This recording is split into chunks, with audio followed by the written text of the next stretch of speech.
So, lagyan natin yung lugaw para uminit.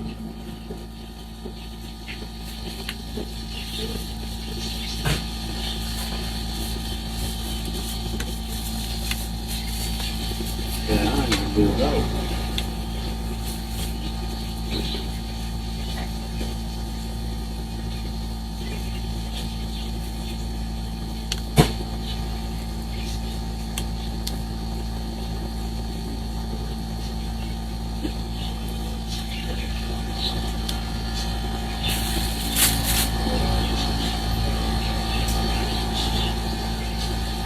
Baga pwede ka rin pala mag-camping dito, ano? Sa terrace. Diba? Kasi pinit mo lang, kasi lagyan mo ng patis. Kasi nagbibig tayo ng tubig para may lasa. Tapos halo-halo lang.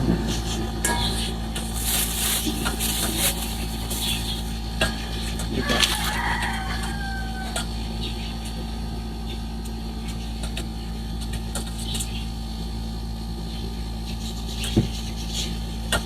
Natin. Look. Tapos habang init natin yan, patan natin yung balat ng ano, itlog.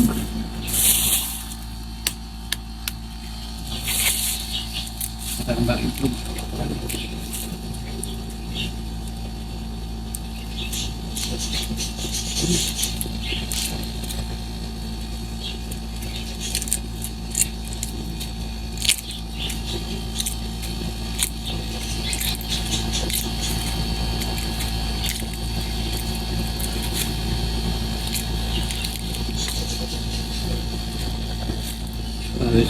Kaya rin din sa ano. Yun. Medyo malakas pa rin yung apoy niya. Kaso nga lang, medyo nag-uuling siya kasi wala siyang blower.